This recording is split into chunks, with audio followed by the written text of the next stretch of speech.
2005 में राबड़ी देवी की सरकार गई तो नीतीश कुमार बिहार के मुख्यमंत्री बने। शपथ ग्रहण की तारीख थी 24 नवंबर 2005।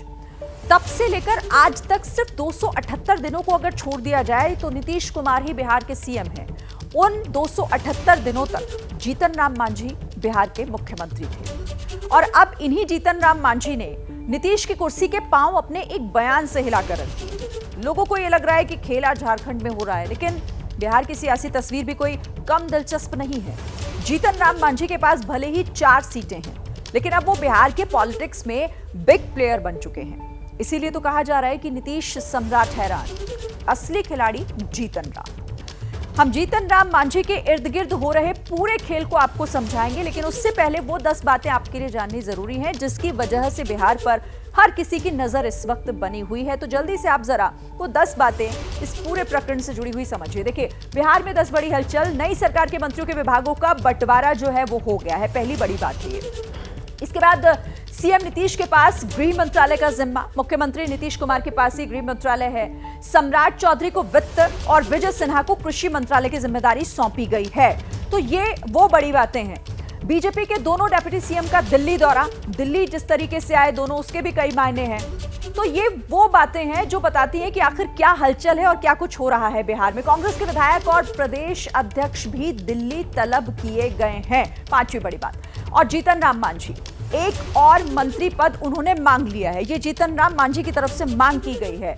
कांग्रेस ने भी मांझी को सीएम पद का ऑफर दे दिया है। कांग्रेस की तरफ से भी यह ऑफर किया गया है। पीएम मोदी से मिले जेडीयू के पूर्व अध्यक्ष ललन सिंह, प्रधानमंत्री नरेंद्र मोदी के साथ उनकी ये मुलाकात, नीतीश कुमार से उपेंद्र कुशवाहा की मुलाकात, मुलाकातों का दौर लगातार वहां पर जारी है। और इसी के साथ 12 फरवरी को नीतीश सरकार का फ्लोर टेस्ट होना है, जिस पर निगाह सबकी बनी हुई है। तो ये बिहार की बड़ी हलचल हमने आपको बताई। नीतीश सम्राट हैरान, असली खिलाड़ी जीतन राम। एक रिपोर्ट आपकी। डायरेक्ट बात हमसे नहीं हुई, लेकिन हमारे परिवार वालों तक के से पूरी बात हुई। वो लोग मुख्यमंत्री पद का ऑफर दे रहे थे, लेकिन आप जानते हैं बहुत पहले भी हमने ये बात कही है कि जीतन मांझी गरीब हो सकता है लेकिन बेईमान नहीं है। 4 विधायकों वाली पार्टी हिंदुस्तानी अवाम मोर्चा के चीफ के इस बयान ने नीतीश कुमार की नई सरकार को जितना असहज किया, उसका खास असर आज मंत्रालय के बंटवारे में नहीं दिखा। मांझी 2 मंत्रालय मांग रहे थे, लेकिन मांझी से राजनीति का सबसे कड़वा अनुभव लेने वाले नीतीश ने उनकी नहीं सुनी। 28 जनवरी को सीएम नीतीश कुमार के साथ 8 नेताओं ने मंत्री पद की शपथ ली थी। आज बिहार में मंत्रियों के विभाग बंटवारे की आधिकारिक सूची जारी हो गई है। सीएम ने अपने पास कुल 5 मंत्रालय रखे हैं, जबकि दोनों डिप्टी सीएम सम्राट चौधरी और विजय सिन्हा को 9 विभाग दिए गए हैं। बंटवारे में सबसे ज्यादा बीजेपी को 23, जेडीयू को 19, मांझी की हमको 2 और निर्दलीय को 1 विभाग मिला है।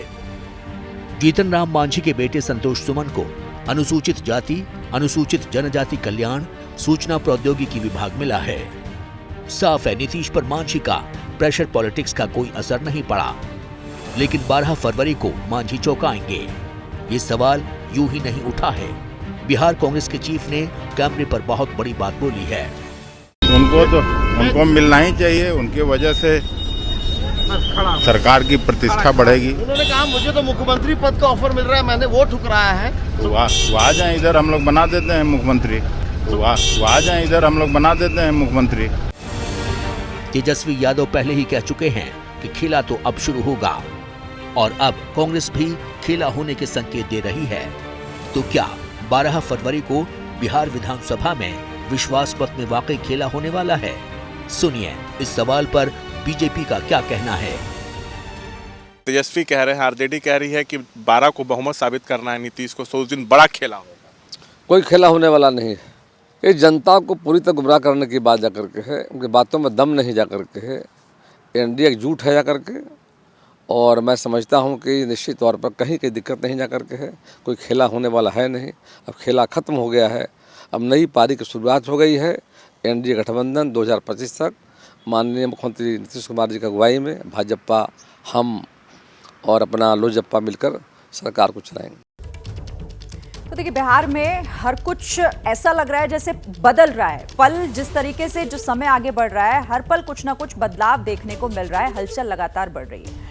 12 फरवरी को नीतीश कुमार के सामने विश्वास मत हासिल करने की एक बड़ी चुनौती है। तो आइए जरा एक बार बिहार विधानसभा का गणित क्या है वो समझ लेते हैं। आपको बताते हैं कि ये गणित कहता क्या है। 243 सीटों वाली बिहार विधानसभा में सबसे बड़ी पार्टी है आरजेडी, जिसके 79 विधायक हैं, लेकिन वो विपक्ष में है। बीजेपी के 78 और नीतीश की पार्टी जेडीयू के 45 विधायक हैं, जो अब सरकार में हैं।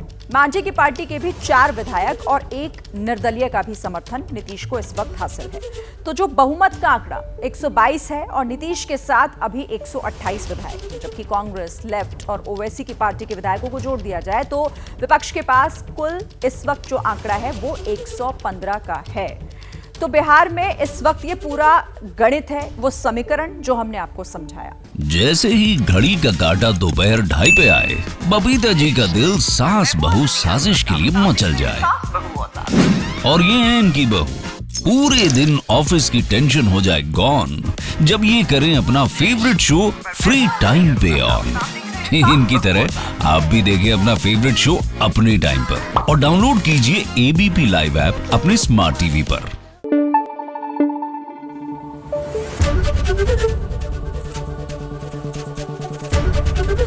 एबीपी न्यूज आपको रखे आगे।